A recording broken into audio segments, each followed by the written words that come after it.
Welcome, everyone. I would love for you to meet Steph Halligan, who has healed from some amazing things. And the first thing that I think is so amazing is she has literally healed from Crohn's disease. And for those of you who might not know about that, that is something that we rarely hear about as healing or fully recovering from. It's a pretty severe autoimmune condition of the intestines. So she's going to talk about that. She's also healed from things like insomnia, anxiety, skin issues. She's even had a lot of issues with dizziness and neck pain, blurred vision, light and sound sensitivity, SIBO, food intolerances, migraines, dysautonomia, and probably more. So thanks, Steph, for coming and sharing your story. I'm so interested to hear, especially about the Crohn's disease, and your experience using Primal Trust, brain retraining, nervous system regulation. Maybe we'll get into some lifestyle changes that you did as well. This is going to be an interview full of so much hope because I have people writing me constantly, well, I have this autoimmune condition and, can I heal from it? Or you'll hear people say, well, this autoimmune condition is really incurable. And I hear that a lot with Crohn's, but these other ones like thyroid, yeah, those change, but, Crohn's is a different category. Well, you are here to change the belief system of the collective. So thank you for coming. Yeah, thank you for having me. I'm excited for the opportunity to share the hope with other people because it was a wonderful, shocking, beautiful miracle for me. And what's great is I know how I got there. And so it's just so exciting to be able to share it with other people. Well, thank you. I always love to have these success interviews. Share your story. Share how it began, what the symptoms were, because a lot of people are wondering, well, does she have it as bad as I did? And did she have this? And so I think it's really important to share really like how it was and then walk us through your journey of healing. And I know you had a couple stages. And so those of you who have maybe tried brain retraining and fallen off the wagon and given up, listen up because Steph has a story for you of more of a two-part healing and how it's never too late to change. Yeah, absolutely. It's never too late to change. And also, I feel like including everything in the category of what's possible is an important lesson that I learned. So, I think for me, I really started out as a very sensitized child. So there are things I think throughout my life, even before the perfect storm, where a lot of other symptoms appeared. I had insomnia as a kid. I was pretty anxious. I had weird skin stuff a lot.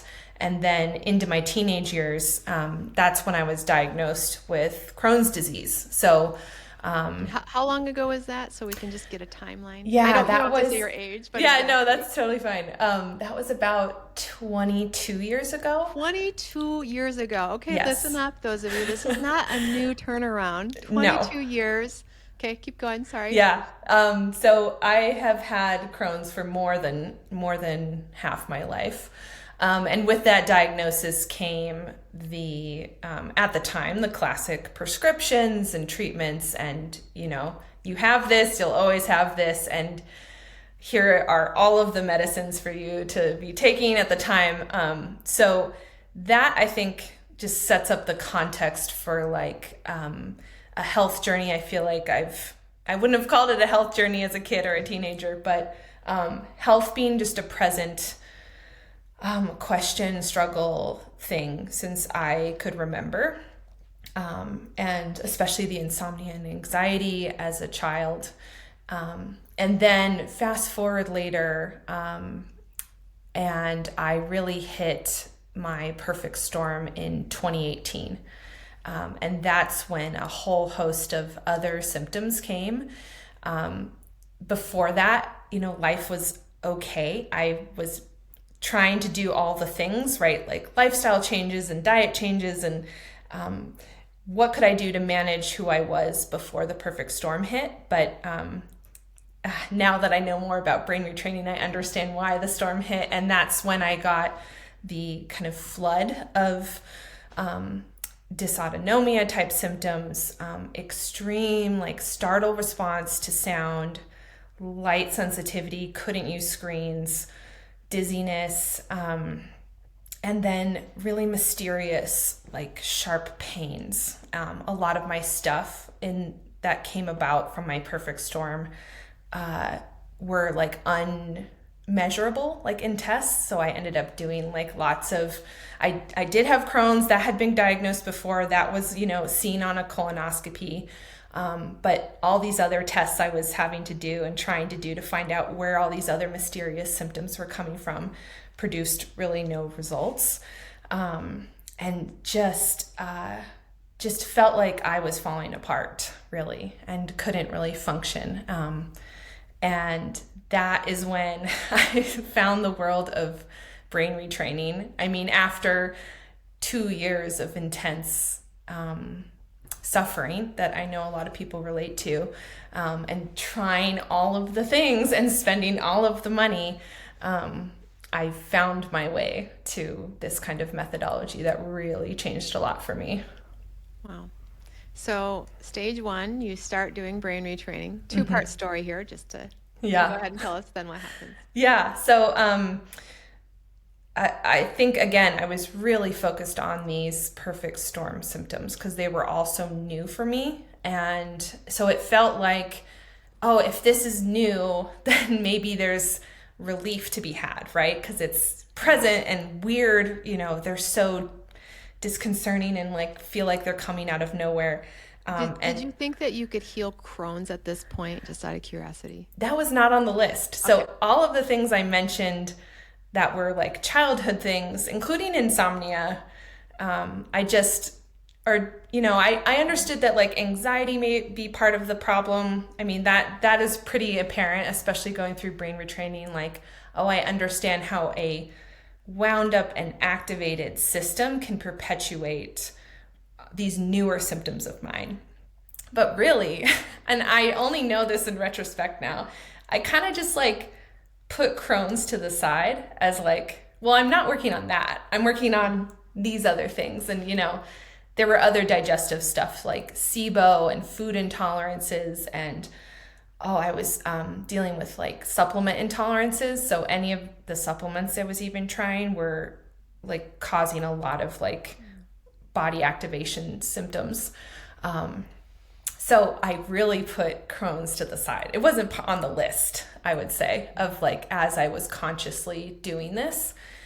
So that first initial round of brain retraining was so relieving because these newer symptoms I'd had for maybe like 3 or 4 years at that point, I found very quick snowballing relief from them. I mean, the ability to like use screens and work again was like, literally life changing. And to find that I could understand the mechanisms behind why my body felt like it was going off the rails. And I had an actual, a reason that was behind all of it that none of the tests were showing me, was so validating, but also like absolutely helpful in its like practical application of. And what would that reason be, like for those that are maybe new? Yeah. So really for me, it was understanding that I had a highly activated system, and I can point to maybe the initial triggers that really activated me. Back in 2018 when it all was kind of building, it really was around career and some job shifting I was doing, and the anxiety in me turned up a notch and I couldn't unhook from it. And there was so many other symptoms of like anxiety and shakiness and extra insomnia that was so wild for months at a time. And what I learned through brain retraining is that there was almost like an addictive compulsive hook that I couldn't get my system to exit out of. So that maybe that initial wave of like fear and anxiety I had that was triggered from like an external thing was real, and my system just was like held on to it and compounded it and continued to compound it. And when new symptoms appeared, there was another thing to compound, and the loop just kept perpetuating, and there was no chance for my body to self-heal in that kind of like internal biochemistry that was happening, and that loop that was running persistently through me. Yeah, it's really interesting when people are on this journey and they're getting all of these diagnoses, and they're looking at it initially through the lens of like what diet, what supplement, what protocol, and then this other truth comes in, and sounds like you saw your system as a whole, and you saw that the system was stuck, and making that leap of like, oh, this is actually what's perpetuating all of this. It takes a lot. A lot of people are very resistant to making that leap. We're trained to want our problems to be validated by a bug, a nutrition issue, a diet issue, because it's a problem outside of ourself that maybe we can take something outside of ourself to fix. And so good for you for going internal and finding something that you actually had control over, which is this internal state. So Yeah. continue with your story. I will have to say too, I'm one of those people that's like, something's wrong here. How do I fix it and get to the bottom of it? That's very much my personality. And part of my healing process was trying to fix all the external things. It was not the whole reason, but part of the reason of like looking for a new home, and like the amount of mattresses I bought to fix chronic neck issues. I did spend so much time to be like, okay, let's narrow down all of these causes. And of course, if it's internal, it will come with you no matter which mattress you buy. So that was also part of the process of, I really ran rapidly to like external solutions, like I know so many people do, but I was cycling through them so quickly that by the time I got to like an internal option, I think it was hearing people's success stories that were relatable, and hearing people who had the same shakiness in their body, and like looping compulsive intrusive thoughts that went along with all of these really real physical symptoms, was really important to like buying into this. There's something else here. Yeah. And so in 2021, you came in, you were one of the first people to take the original Primal Trust mentorship. So you basically started with level 2 with me, and then eventually you went and did level 1 and level 2 again. Is that right? Yeah. So that was the moment I found Primal Trust, and I, like I said, too, really had quick relief from what I described as like my perfect storm symptoms. And again, Crohn's wasn't on the table, and this like base level insomnia I've always had wasn't on the table. But to go through brain retraining and Primal Trust at the time, and to find just this immediate like, oh, I can live again sense of relief, I did the thing that I'm guessing a lot of people would have done too, where it's like, great, I feel great, or I don't feel great, but I feel like this emergency is over, and I stopped brain retraining. So that's a perfect choice. It was perfect for me at the time.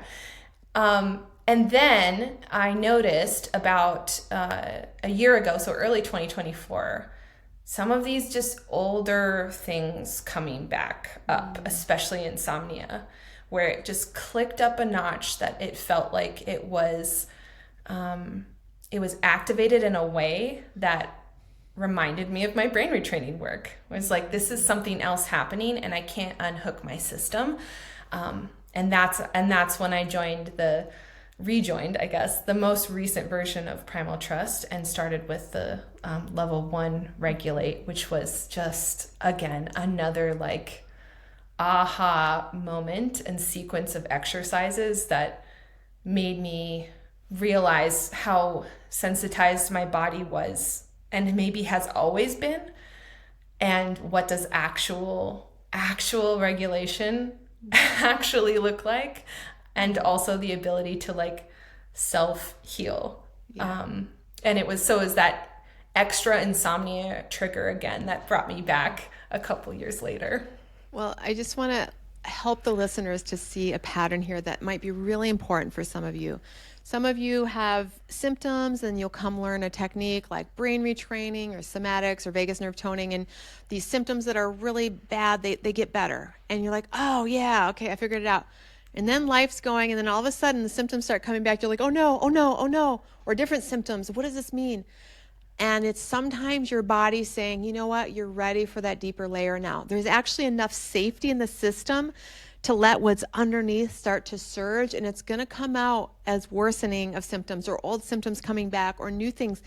And you're going to be like, what happened? I did the brain retraining, and it's going to scare you. But I see this. This happened with me, you guys. I did the brain retraining and some basic stuff, and I got to a certain point and I started getting better, and then I had some deeper childhood stuff come, and that's when I needed to attend to it differently. And then so now you're having part two arise, which is a new layer of symptoms, and you come back to Primal Trust. And what was the gift of having that resurgence, and what were the results? Yeah.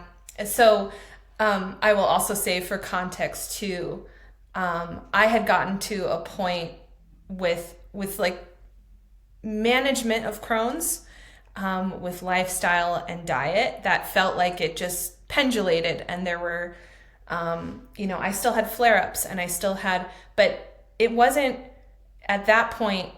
I had worked on it so much and done that initial brain retraining too, that there was really like I'd be okay with this. I have a feeling that I might need like a section of my colon removed when I'm older. Like, I just kind of really accepted it. It's so silly to think about in retrospect, but I was still kind of like, it is what it is. I'm here for the insomnia. And again, I really laugh about it. I really think this second round, to your point you just mentioned, the second round of Primal Trust was when I really had to look at and believe in the phrase that you say often about, like, you have to be willing to change like who you are and your personality. Mm-hmm. And that finally landed for me, which was, it wasn't about chasing and like biohacking and like optimizing my life with any routine, right? Like, I found so much relief in that first round of Primal Trust. But this was the round in which watching the videos and hearing you talk through the program of like, yeah, you have to be willing to be a different person. Mm-hmm. And what does that actually mean and look like? So the regulation exercises were so helpful, not only to find the place of equilibrium that I was really missing at my core for a very, very long time, but it also really showed me that, like, yeah, I have been operating in a certain way that I kind of like assumed was my personality. And I made some crutches around my life to like prop up the things that were triggering or avoiding certain things. And it was like time for me to look at what actual like release of control and grip and that actually looks like in my life, to actually change me from the inside out. And that, about 10 months later, is when I found out I had the Crohn's undiagnosis, which just was still mind-blowing. What did your doctor think? Well, I had to have my husband tell me, because I was still like recovering from the like sedation. Mm-hmm. But both of us cried when the doctor came in.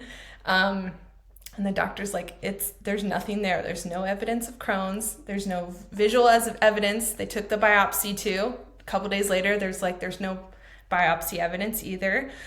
I got the email from him and he was like all exclamation points, you know? And it was gone. And what I also love, we don't always get visual evidence of our healing, mm-hmm. but my last colonoscopy was that first year of brain retraining, and there was Crohn's. And so it was there. And to jump ahead 3 years and have it be gone, and also to not have it on my list was maybe also part of my healing, right? Of like letting go of control and grip, and like this symptom needs to get away. You know, one of the things you talk about a lot in the program is the fix it mentality. And I think I had really released that finally. And part of releasing the fix it mentality is like actual healing, which is, it feels so counterintuitive sometimes and ironic. And, but it felt so amazing to like have that miracle happen and know that I had done some like very precise, diligent, deep work to make that miracle happen. So, for those that are listening that might identify with being controlling, fix it oriented, perfectionist, type A, whatever, all of those things. Well, you've already named, you've done brain retraining, you did level 2, you came back, you did some more brain retraining, but you said that you really had to change who you were as far as control. Could you give us some tangible examples of what that might look like, so that people get a context of what does that mean to change an identity, to change a way of living? Yeah. I think it was happening for me in all areas of my life. And I think admitting to that was the first piece of this, which was, it was playing out for me physically of like finding and seeking and controlling answers or food intake or whatever I was trying to do. And the hypervigilance of health was really obvious and active. And I think Primal Trust, you know, really helped me name some specific things that were like actually part of that loop. I think the biggest for me was relationships, and letting go of what I didn't really know I was doing, was highly controlling like any sort of relational interaction I had, and just being the person that had to drive all of it. And the grip that I had, even though it seemed nice, or maybe I liked that person, it didn't matter if it was like a contentious relationship or not. For some reason, I had like assigned myself like the driver's seat. And I had to be in control of how all my relationships functioned. And I assumed that responsibility. And seeing that pattern and seeing it mirrored inside of me, and just was, I think, a lot of the reason I realized that like, oh, this whole ecosystem I've built for myself has to change, because it keeps getting like mirrored and reflected and reinforced internally and externally over and over and over again. Wow, I love that. I really believe that our relationship interactions are such a huge core to the way our immune system works, the way our, our detox, all of the things. Like, if people were to like really see how is it that I interact with others, and how could that, what dysfunction might be there, and how could that be mirroring what's happening in my body, there would be so much more healing, to really take that leap. But I also find that changing relationships, our way that we interact, is almost the hardest thing to do, because our attachment styles were formed very early on. We found a way to be safe in the world because of that. And then we get older and we have to change that, and we don't have a blueprint for it. So what did you decide? How did the new way come to you? How did you find it? How do you react differently now in relationship? I just want to unpack it a little bit. Yeah, totally.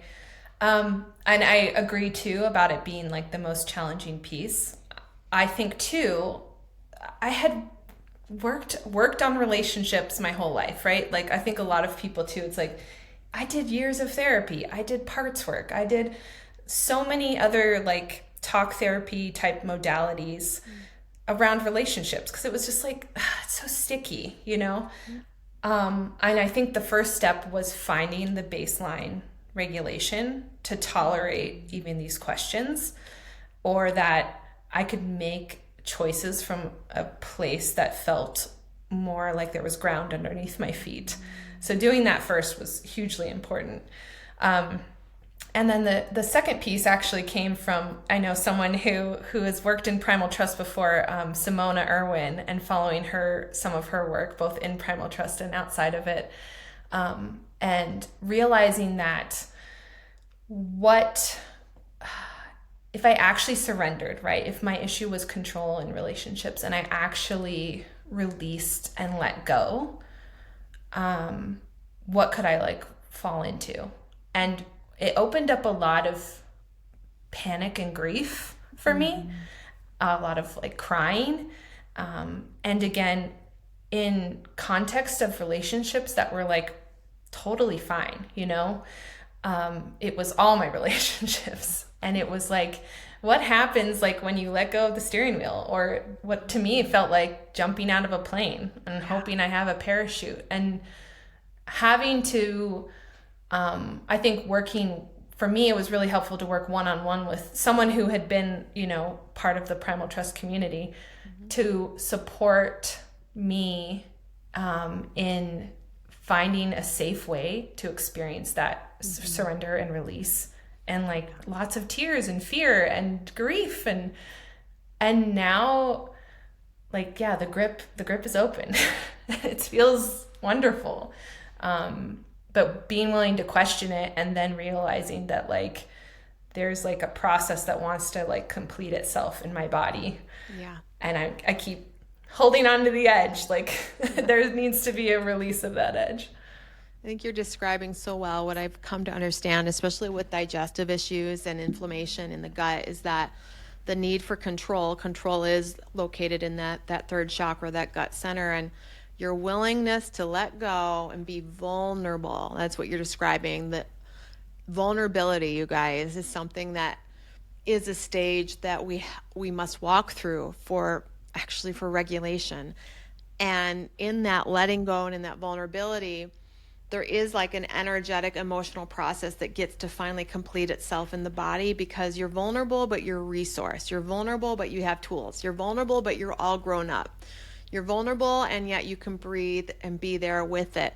And so it's that both and, like the anxious, grief, vulnerability, and the ability to hold presence that allows the body, the stomach, to release and to get a new program of immune function, to get a new program of vagal function. And so, yeah, I feel like you beautifully described what I see over and over again with those that have like massive gut healings is relationship, like letting them be. Like I love, Mel Robbins has that new book out it's called Let Them.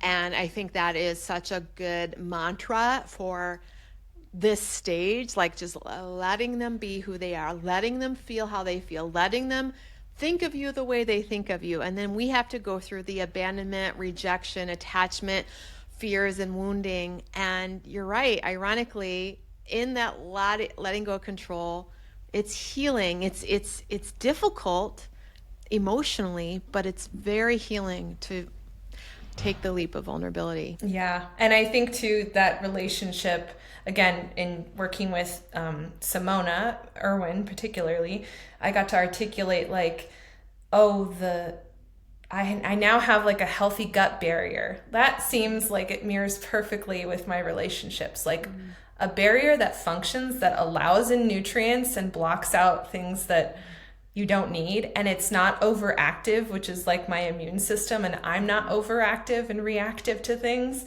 And everything is flowing appropriately. Like you can release waste, you can hold on to what matters. And it's like this really almost silly how perfect the metaphor is. But it totally really makes sense to me. Yeah. Wow. For people who are listening and they've like maybe done level 1, but they haven't done level 2, what would you say? Because I see a lot of people come in, they learn these tools, but they don't realize that the heart of the program is this identity shift. What would your word of wisdom be for those that have maybe started, but they just kind of like drop off and don't complete? Yeah. I think for me, I had to learn pacing, because the story I just shared too is a story of like intense spikes of healing, retreat, intense. And one thing you mentioned in Primal Trust that was so helpful to me is the idea of this like pendulation that needs to happen in your life and your day, right? Like there's peaks and there's, so, for anyone who's in that first level, if part of the reason of not going on to level 2 is that you like blasted yourself into level 1 and it's so well paced to kind of prevent that from happening, but there's so much energy and excitement. I think too, one of the things I did the first time around was find that nugget of like normalcy and then be like, oh great, I'm gonna go do all the things, like I'm alive again. And like give yourself the joy of doing that and know that like the process is requiring something more of that like pendulation and deeper, and there's like a lifelong consistency of like becoming someone who's regulated and becoming somebody who, like whatever the issue is, if it is control, like releasing that and doing it in a long tail vision, right? Immediate relief is what I wish for everyone, and I got to experience that, but there's like the longer tail question and the longer tail journey that's waiting for all of us. But I think for me personally, it was breaking the habit of like sprinting, stopping, sprinting, and stopping. Yeah. I think your story is such an example, because people come in with their old identity, which is the fix it focus, and they learn the tools, and they a lot of times get really good relief with those tools because that is a change in physiology. But the underlying identity or the underlying character, how you interact with the world, is still the same, because the tools don't change your character. They just change your daily habits. And they're a great stage and they're super important. But to change the character, you have to be resourced with tools, which is why we have level 1. And a lot of people don't realize, they don't have enough perspective that this isn't a journey of just learning tools. It's a journey of like, oh, how have I been interacting with life? And that is the level 2 of the deep identity work that the tools set you up for. And I wish so many people could hear your story of like things that you thought were incurable, by finishing the journey, by going through it in a titrated way, and seeing it to the end and fully completing it. You had a surprise, because you changed. When you change, of course, your physiology is going to change. Totally. And I was also one of the people who I could easily co-opt any tool for my like grip of control mission I was on. So, to a point where again, I was dealing with supplement intolerances at one point. Like it didn't matter what goodness I was using or a tool I had discovered, because it was in that state of intense gripping as well. Mm-hmm.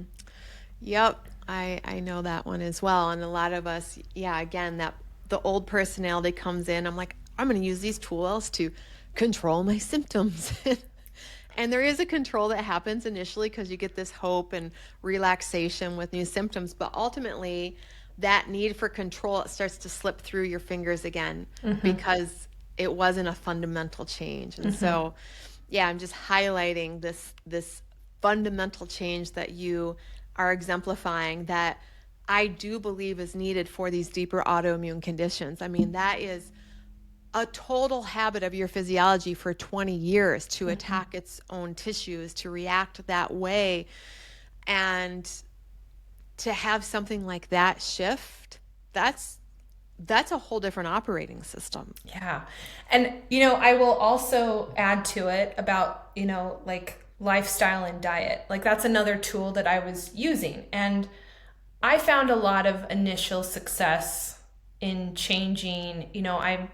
I changed to like the paleo diet way early when it was starting to get popular, like maybe 2012, and found relief and, added some other things back into it, but was largely like had shifted the way I thought about food and ate, and didn't eat gluten or dairy or sugar, and did that for 10 years and found relief again in like immediate symptoms or flares, or like, oh, I'll not eat this kind of food sometimes. And, there was like a lifestyle thing that I discovered that was helpful in reducing inflammation to an extent.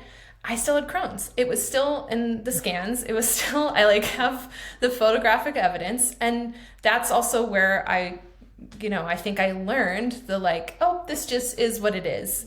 I have exercised control over it as much as I could. I have it. I can manage it with lifestyle and diet in certain ways. It's still there. It still flares up.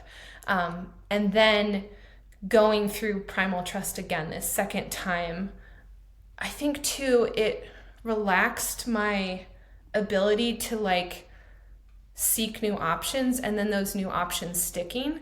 So I didn't really change too much of what I ate, but I, researched more about fermented foods and adding those to like really heal physically what was happening in my gut, and incorporating those a bit more.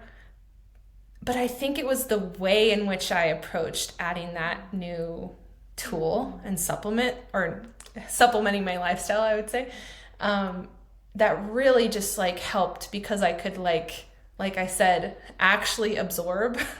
It felt like my body could actually absorb the things I was giving it. But also I approached it from a way that wasn't like the fix it mentality for the first time in my life. I want to reiterate, I know I keep interrupting to reiterate because you're making points that I want to make sure people that are listening really catch these nuances.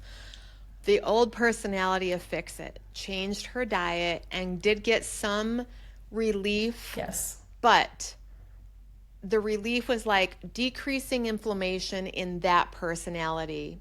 But that personality was still the underlayer of driving the autonomic nervous system and the immune system. So there wasn't a foundational shift. There was like a downstream effect shift with diet, with supplement, with things like that.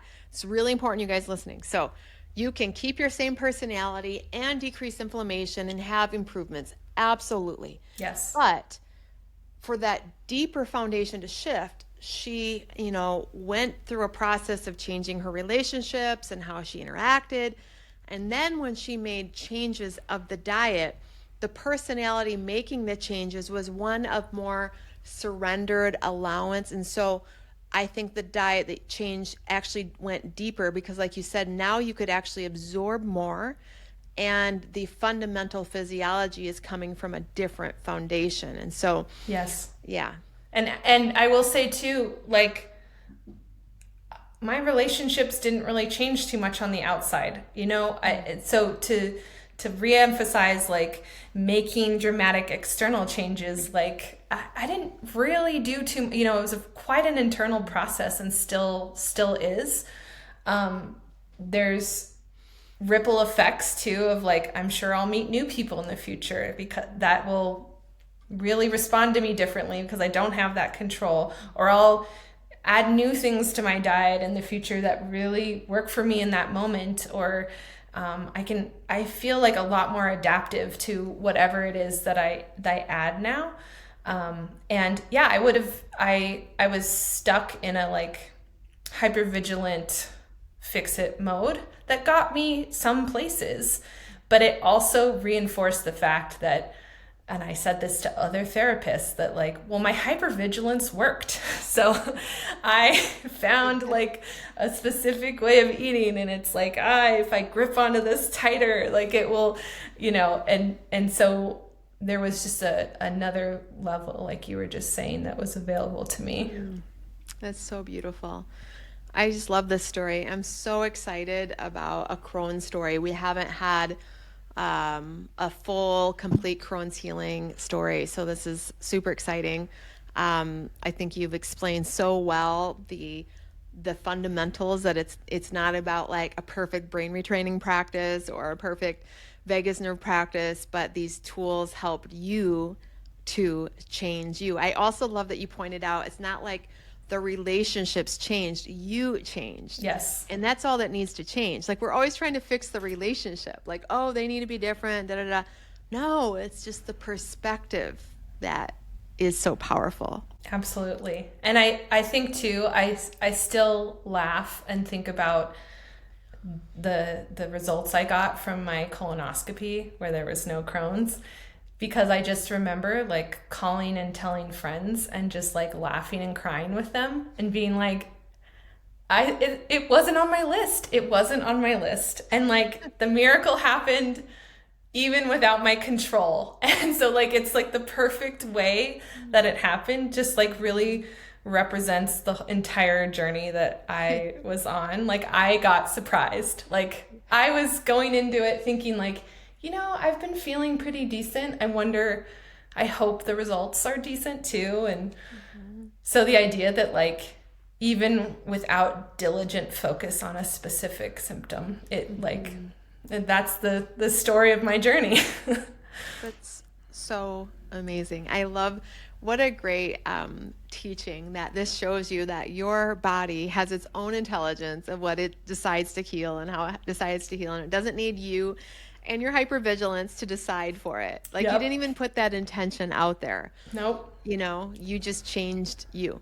Yes. And I know it was through learning these practices too. So it was the best combination of like diligence and it's work and effort on my part, and then also the release and the surrender and the like shockingly amazing result. Yeah. Wow. Beautiful. What I always love to ask, what advice that you would give for those on the path behind you, feeling like you did, several years ago? What advice do you have for them? For me, it was so important to hear examples. And if you haven't already watched and listened to like all the examples that I know that you have posted in the past, it gave me such hope that like I could add some of those things to the list. Again, I didn't add Crohn's to the list and I didn't have that, but maybe this adds Crohn's to people's list of like what's hopeful and possible. But, it's such I think it's such a good beginning signal to the system of like, oh, wait, that could be different and that person relates to me. And even just starting there. And then I'd also just laugh and so appreciate Primal Trust as being one of the most like effective and affordable things I've done in like 20 years. And so the like barrier to entry of trying this is so low that I just like, thank God. And it's just like, I feel very appreciative for that. And I know a lot of other people do too, of just, I have like a whole, what I called my supplement graveyard that was like thousands of dollars of supplements that didn't work or I had reactions to. And here is a tool that teaches you lasting change and teaches you the core principles behind all of it. Like I can now say all of it, like, because Crohn's was on the list now. So that's the advice I would give to people. I love that. And for those listening, and who are interested that might not have taken Primal Trust, if you want to learn more about the science behind what she's talking about what we're talking about in free tools, wrote a book. I'll put a link below in the video called How Healing Happens. It's about 130 pages. It's got a lot of beautiful diagrams. It's got exercises. And it's a great free way to get a little taste of what we're talking about here. Because I know a lot of people in this journey, they've spent so much money, they've seen so many doctors, and they're like, oh, one more thing.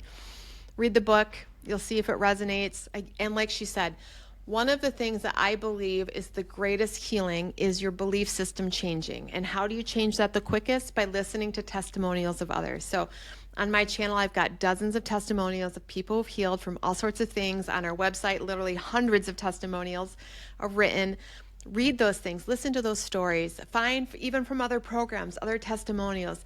Just fill your head of what is possible so that when resistance comes, you're like, no, I know this is possible. Even Steph, she had a couple stages in her journey. She got worse before better. That's a normal thing. Normalize that instead of giving up like, oh, this doesn't work, I'm getting worse. Maybe you have another layer going through. Maybe your identity is getting ready to shift.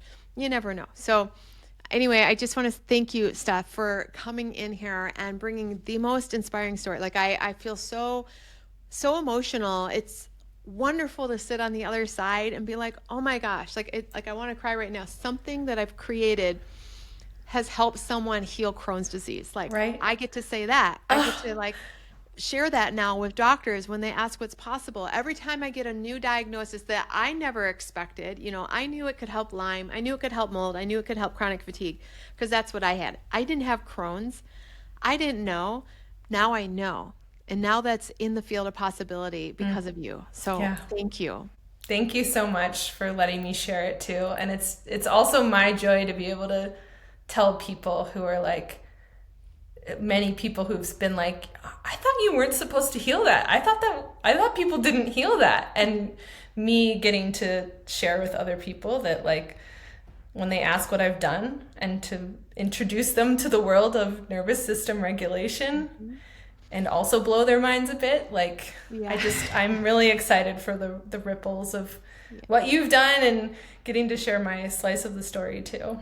Thank you. You are also now helping to make ripples. So thank you. Thank you, everybody, for listening.